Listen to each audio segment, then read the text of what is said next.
Assembly میں دہشتگرد حملے کے خلاف قرارداد متفقہ طور پر منظور۔ قرارداد میں نیشنل ایکشن پلان پر عمل درآمد کا مطالبہ اور اپوزیشن کا سیاسی جماعتوں کی اے پی سی بلانے اور بلاول بھٹو کا نیشنل ایکشن پلان 2 شروع کرنے کا مطالبہ۔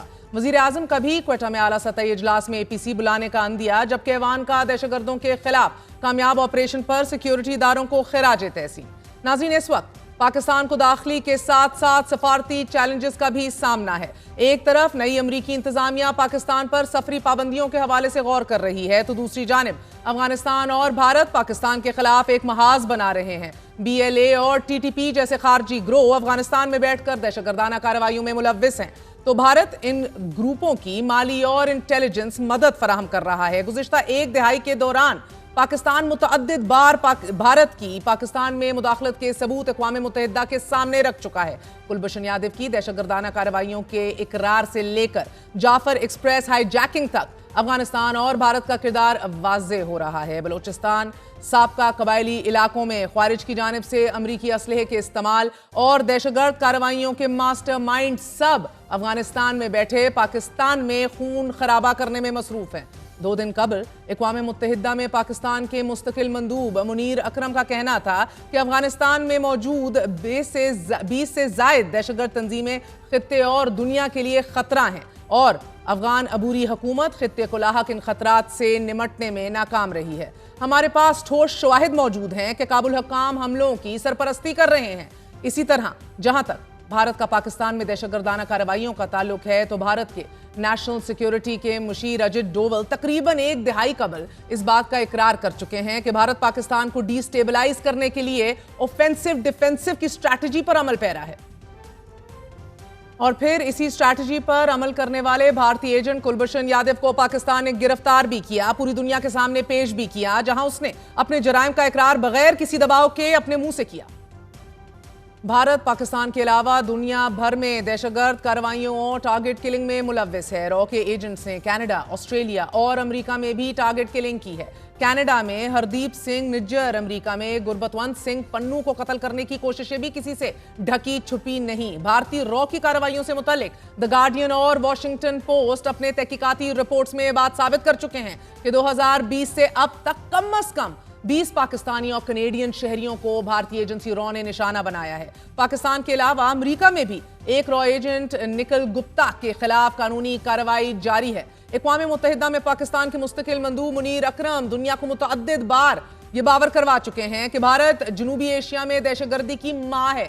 بھارتی دہشت گردی کا شکار پاکستان ہی نہیں بلکہ کینیڈا اور امریکہ بھی ہیں۔ جعفر ایکسپریس پر ہونے والے حملے کی مزید تفصیلات بھی سامنے آ گئی ہیں، لیکن آپ کو بڑی خبر بتاتے چلیں کہ اب کلیئرنس آپریشن کے بعد بلوچستان میں ایک بڑے آپریشن کی طرف قدم بڑھایا جائے گا۔ اس حوالے سے سر جوڑ کے بیٹھا جائے گا اور گفت و شنید کا آغاز جو ہے اگلے چند دنوں میں ہو جائے گا۔ ترجمان دفتر خارجہ نے آج ہی ہفتہ وار بریفنگ میں اس حملے پر رد عمل دیتے ہوئے یہ بتایا ہے کہ جعفر ایکسپریس حملے میں بھارت کا ہاتھ ہے، اور دہشت گردی کے واقعے کے دوران ٹریس شدہ کالز میں افغانستان سے رابطوں کا سراغ ملا ہے۔ ترجمان دفتر خارجہ نے واضح کیا ہے کہ ہمارے پاس ایسے شواہد موجود ہیں جو افغانستان سے کی جانے والی کالز کو ٹریس کرتے ہیں۔ انہوں نے افغان حکومت پر زور دیتے ہوئے کہا ہے کہ افغانستان دہشت گردی میں ملوث ذمہ داروں کے خلاف کارروائی کرے اور پاکستان کے ساتھ تعاون کرے، جبکہ افغان دفتر خارجہ نے پاکستان کے موقف کو مسترد کرتے ہوئے یہ کہا ہے کہ پاکستان نے کسی قسم کے کوئی ثبوت نہیں دیے اور پاکستان کو الزامات کی بجائے اپنے اندرونی معاملات حل کرنے چاہیے۔ بھارت کے پاکستان میں دہشت گردی میں ملوث ہونے کے ثبوت اس سے پہلے بھی یونائٹڈ نیشنز کو ڈوسیز کی صورت میں دیے جا چکے ہیں، اور آج ہی سکھوں کی عالمی تنظیم کے رہنما گربتونت سنگھ پنو نے بھی ٹرین حملے کا ذمہ دار بھارتی ایجنسی رو کو ٹھہراتے ہوئے یہ کہا ہے کہ بھارت خفیہ جنگی حکمت عملی کے بلو پرنٹ پر عمل کر رہا ہے۔ مودی سرکار ایک مکمل دہشت گرد حکومت ہے اور رو کی بے قابو کارروائیوں سے جنوبی ایشیا کو شدید خطرات لاحق ہے۔ اسی حوالے سے بات کرنے کے لیے ہمارے ساتھ موجود ہیں Munir Akram Sahab, serving as a permanent representative of Pakistan to the United Nations. آپ نے 2 سے زائد مرتبہ presidency of United Nation security council بھی سنبھالی ہے۔ You have extensive, brilliant career in diplomacy. Munir Sahab بہت بہت شکریہ ساتھ دینے کا. Mr. Ambassador, it's always a pleasure. پہل تو فرمائی دیجیے گا کہ افغانستان کی دفتر خارجہ کے ترجمان کی طرف سے یہ بیان آیا ہے کہ ہم کیٹیگوریکلی ریجیکٹ کر رہے ہیں بیس لیس ایلیگیشنز پاکستان کی کہ اس پیسنجر ٹرین اٹیک کے اوپر افغانستان کا کوئی ہاتھ تھا. اینڈ ان کا یہ کہنا ہے Pakistan side should focus on resolving their own security and internal problems instead of such irresponsible remarks. یہ دیکھیں جو ایویڈنس ہے against the complicity of the Taliban government, یہ اس بار تو ہم نے جو کالز ٹریس کیے ہیں وغیرہ وہ ایویڈنس پیش کریں گے ضرور.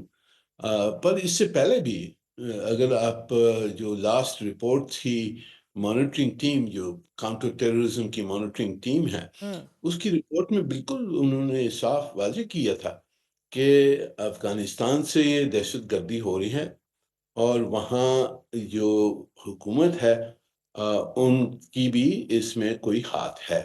تو یہ ایویڈنس تو ہم نے پیش کیا ہوا ہے. سب مانتے ہیں کہ جو طالبان حکومت ہے اس نے دہشت گردی کے خلاف اس نے کوئی ایکشن نہیں لیا ہے، اور کراس بارڈر اٹیکس پاکستان پہ ہو رہے ہیں افغانستان کی سوئل سے، اور اس کو روکنے کے لیے انہوں نے کچھ ایکشن نہیں لیے ہیں.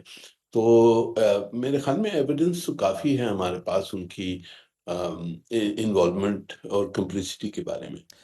مسٹر ایمبیسڈر، یہ ایک حملہ جس کو D G I S P R کہہ رہے ہیں is a game changer now, اس ایک حملے کے اندر اتنے تانے بانے اور سراغ ملتے ہیں. ایک تو ہمیں خبر موصول ہوئی ہے کہ امریکی جو اسلحہ ہے وہ بھی ریکور ہوا ہے جعفر ایکسپریس سے، جو دہشت گردوں نے اٹھایا ہوا تھا M16 A4 اس طرح کے جو اسلحے جدید امریکہ جب انخلا کے بعد چھوڑ گیا تھا، یہ بھی ابھی ملے ہیں. اور ساتھ ہی مسٹر ایمبیسڈر، یہ اب صورتحال کچھ ایسی ہے کہ بلوچ لبریشن آرمی کی جانب سے جعفر ایکسپریس کو ہائی جیک کرنے جیسے حالیہ حملے کی ہندوستان سے رابطے کے شواہد تو